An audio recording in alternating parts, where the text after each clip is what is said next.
Welcome to the Feel Better, Be Better show. Today, Kate and Nevada will answer your questions and introduce new topics designed to help feel better and be better. These are raw conversations, but they will make a difference. Hey guys, welcome to Kinetics. Today we talked about meal prep stuff and we had a really good conversation about just the basics. Basics? Yeah. I thought we got into like some serious stuff there. Got in a little bit, but we can go into far more later down the road. Okay, some other may details, have been but basics for you, expert level here. Sure.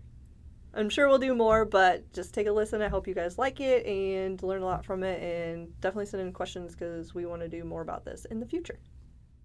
We're going to start talking about meal prep. Okay. I've had plenty of people that have asked me about meal prep because everybody acts like it's like the hardest thing in the world to do. I know. It's like, oh my God, you're doing meal prep? How do you do that? So. Well, it's like we talked to a friend this weekend and she couldn't believe we did 4 meals in how long? 3 hours? Oh, that was a crazy deal. I mean, yeah, we went to the store, got the supplies, went back, cooked our own meal, which we didn't plan on being a meal prep, but it turned into a meal prep when we ate our meal and hadn't even put a dent in it. So 6 meals later. It ended up being another meal. So we ended up doing 4 meals in 3 hours and ate our dinner, and everybody acts like it's really difficult. So I don't. Well, what was the cost too? With the other stuff that we had, like maybe $95. Yeah, for we ended up what did we decide? 30 some meals. Yeah. So I mean, it was like $3 a meal. Good quality food too. It wasn't like just the lowest ground beef and super cheap chicken. Like. Well, no, we're expensive eaters. We like the fancy stuff. Bougie. Bougie. We're going bougie. Bougie meal prep. Ooh, I like how you say country with it. Yeah, bougie. It's supposed to be. Bougie. It's supposed to be like what? A French word. That's like, I can't do bougie. No, I gotta do bougie. It's bougie. I mean, we are in Kansas. Yes, that's how I roll. Okay. Yeah, no, so that was a real crazy one. But I mean, yeah, we still had the grass-fed beef. We had the noodles we really like that are more expensive and stuff like that. But I mean, we did all the natural vegetables and all that kind of stuff, and still we're at $3 a meal. And all you gotta do is pop it in the microwave. I mean, that's kind of hard to beat. Yep. Okay. I still got 3 left to round the week out. Haven't even run through them yet. You have 3? Yeah. Okay. How many do you have? Like 6. Well, yeah, because you go out to lunch with all your friends. Yes. I did miss a couple lunches this week. But I also had to eat all of the other meal that you had none of. Well, to be fair, too, you did have chili cook-off. Yep. Which we did use our recipe because we're really good at getting second place all the time. Yeah, we're totally renaming that recipe. That's runner-up chili from here on out. Yeah, everybody loves it. Nobody votes for it because they think it's going to win. So it's runner-up chili. Totally renaming that sucker. It's really good chili.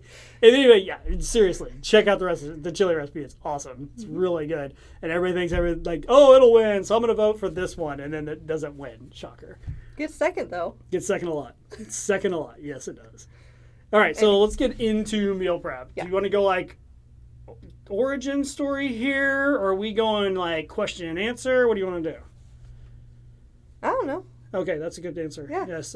I don't know if really works well. Yes. Okay, I'm going to go with the origin story then. Okay. So See, I knew you probably had an opinion. Well, because I said it first. I'm just going in order. So let's see here then. I mean, I kind of have one in my mind, but I think I want to hear it from your end because, I mean, I kind of put you on this. My origin story with meal prep or just like Sure. in general? Go for it. Well, I mean, I'm not necessarily like meal prepped for lunches like how we're doing for super long, but for like last 5 or 6 years, just to be able to make busy schedule and have dinner for family and stuff like that, I've meal prepped out the week of buying groceries and setting up a grocery list where you have ingredients that like cross over and make sense for buying all your groceries for the week at one time and having some stuff prepped and ready to go ahead of time. So not the same type of meal prep, but same general basis. So I've been doing that for a while. And then you're like, hey, let's do meal prep.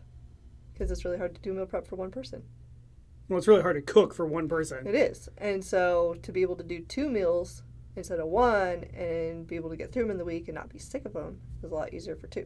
Yeah, so I mean, I was eating a lot of fast food because Quick Trip. Yeah, the gas station, they liked me. I was a dinner person for the gas station. Yeah, hey, don't knock it till you try it. But anyway, I mean, but the hardest thing about that one is it's like, okay, so if I'm gonna cook a meal for myself, I'm gonna take 30, 45, an hour long, dirty up everything to have a meal that there's no way I can eat.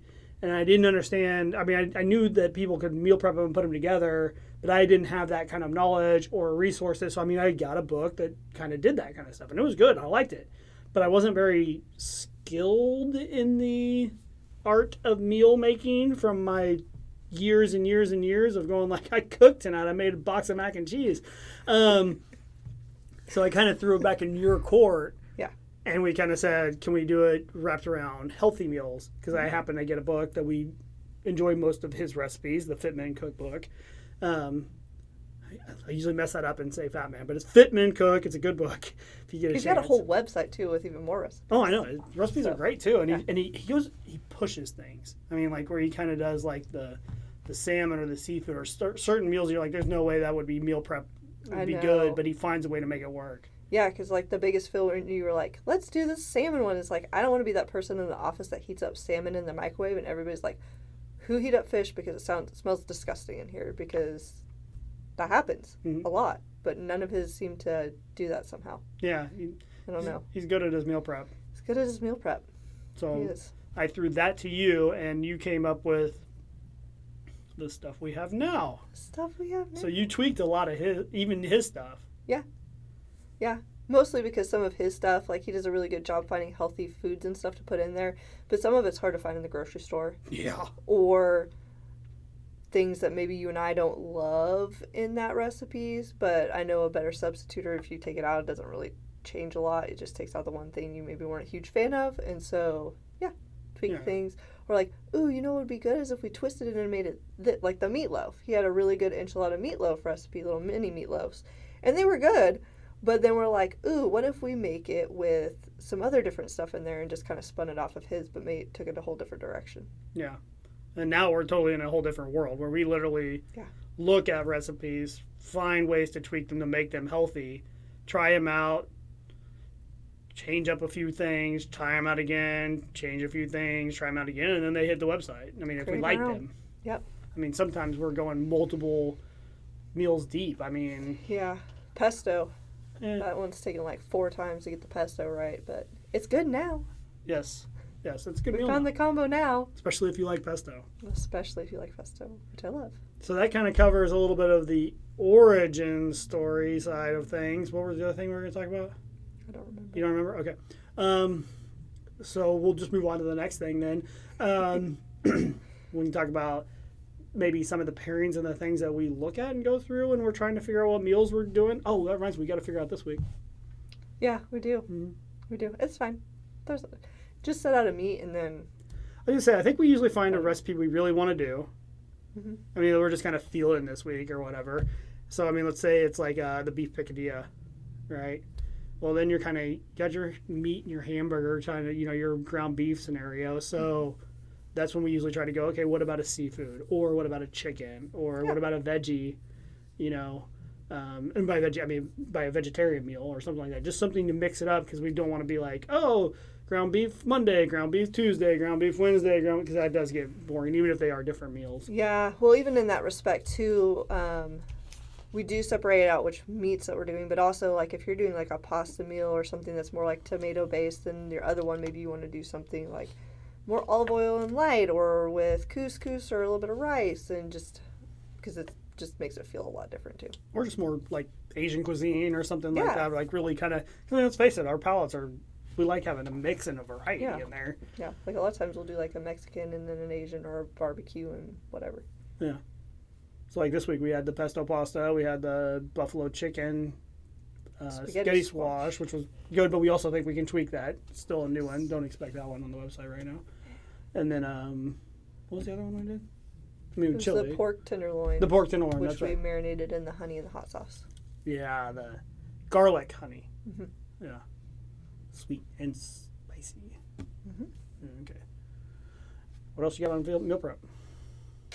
I think the biggest thing for people, like I like to share with people is one, when I'm building my list, I try to look for meals that not only are different from one another, but maybe also have some pairings. So like if I know I'm using like half an onion or certain vegetables, I'm going to have like a lot left over. Like if you're getting a bag of carrots and you're only using a little bit, what other meal can I do that maybe uses some of those ingredients too? Because then that kind of cuts down on your grocery bill, and then them sitting in your fridge for 2 weeks and then they go bad. So depends. Because like rice and pasta keep forever, so you don't have to worry about that. Mm. Your produce, not so much. So like if I'm using cilantro, I'm going to use maybe a little bit. What else can I put it in? Yeah, and then we also look at our side dishes to try to round out our meals. Yes. So that's the other thing too. Like a lot of our meals on our meal prep recipe website are a main dish, and it might not have a lot of vegetables in it, but we try to incorporate some, but then we usually round it out with like a vegetable side that's heavy veggies, so that way get all that in there. Yeah. I mean, because, yeah, we're trying to make sure we get all our proteins and carbs and vegetables and is there something else out there? Corn? Fat. Fat? Corn's a carb. Vegetable? No.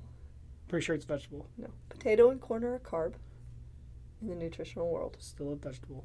The, going with vegetable. It's going to be a vegetable for me forever. Then you have extra vegetables. Yes. Extra vegetables. As long as it's corn, extra vegetables. Yes. Okay, so we're just not very big on like full-on vegan or full-on, meatitarian, whatever that one is. That one. Carnivore, that's the one. I still like the commercials over. I'm a meatitarian. Hit me right here. Anyway, but I mean, we try to. I mean, we kind of like some of the guys that like to talk about how they mix it up. Yeah. I mean, we're not scared of vegetarian either. I mean, I like a lot of vegetarian dishes. Nope, there's a lot that are out there that are really good, and it's really about balance. So it's fine. But, I mean, you really just want to make sure you have the right ratio of protein to carbs to fats to vegetables. And vegetables technically are a carb, but they're kind of different in the same respect when you're looking at rounding out a plate of food. Of course, you got me constantly going like, let's find a way to get more fat in here, fat in here, fat in here. Yeah. It's a natural fat because it just makes Let me everything drain work. Right. all the vegetables with as much olive oil as I can possibly get on them. You love it so much. I do. They're delicious. Literally handed like you're doing the vegetables again, right? So you're going to drown them in olive oil. I'm like, yeah, I'm going to do that. Pretty good. Mm-hmm.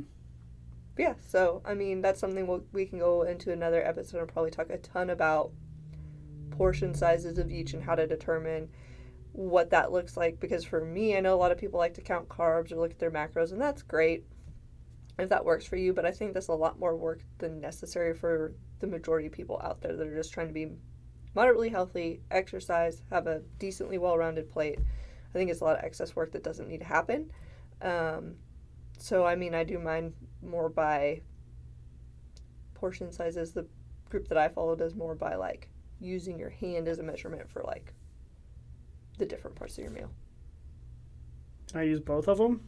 You would, because you're a man. Okay, great. Can I use other people's? No. Come on. I mean, I eat a lot. That's all you get. I eat a lot of food. I know you do. Oh, it's crazy. It's just not fair. Not fair. I think I Honestly, can eat whatever portion size I want to your eat. box is probably too small for what you probably need. Yes, that's why I continue to add to it all the time. Where I'm more fruits or side of stuff or eggs or whatever I can to basically be like, okay, I'm finally full. Good for me here.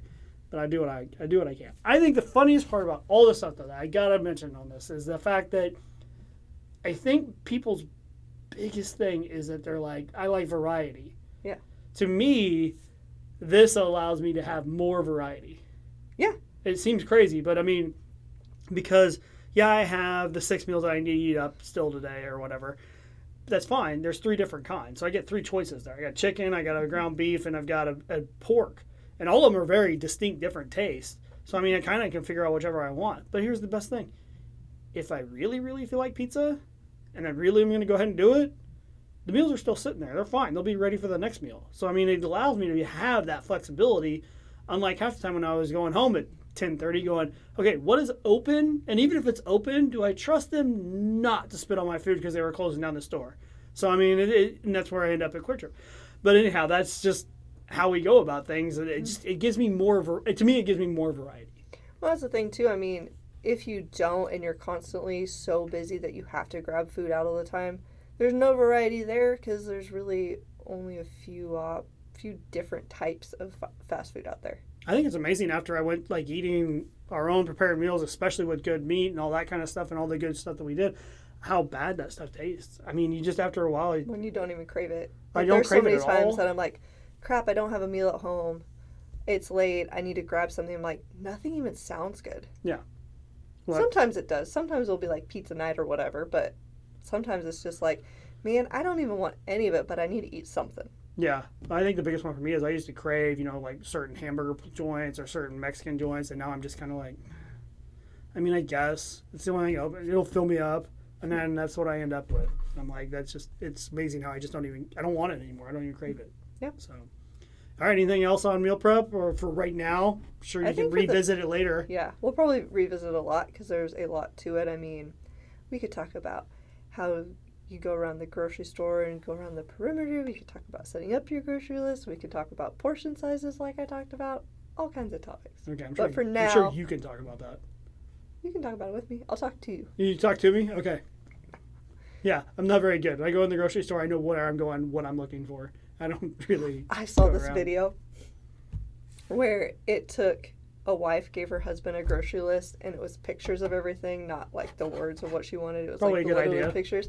And he looked so offended, and the other guy who was like watching the video's reaction was like, I mean, yeah, but that would be so helpful. And it just like made me laugh so much because I'm like, I bet a lot of guys think that. No, that would be really easy. Like, no, give me the thing that I need to get. Because if you say like, cookies, I'm gonna get there and I'm gonna have to get like 6 different things like cookies because I know whatever one I'm gonna get is wrong. And I'm sure if I get 6, I still got 6 wrong ones. Or like bread. What brand? What kind? Like you're just setting them up for failure. Literally anybody if it's not you and you're particular. I would come back seriously if you said bread. I would come back with like raisin bread. That would be like the worst. Exactly. Just to be like, you weren't specific. So what you're saying is don't send you a loan without pictures. Just don't say like bread. Okay. Especially if it's like a list of ingredients. If you didn't tell me what we are making, I'm probably going to specifically make it difficult on you. Now, there's a chance I may grab like normal regular bread and leave it in the car, but I definitely want to see how that goes down first because, I mean, it's going to be a lot of fun of like, well, you said bread. That's bread. Jesus. Yeah, I'm difficult just to be difficult. So. Yeah. All right. Well, I think we'll call an end to this one then. Thank you for watching Kate and Nevada. Hope you've enjoyed this show and found it useful and empowering. If you have any questions or comments, please contact them at Knetix.com. That's KNETICX.com. They're on Facebook, Instagram, and TikTok as well. And please write a review of the show. Kate and Nevada appreciate hearing the feedback, and they welcome your reviews, and your word of mouth will help others learn how to feel better and be better.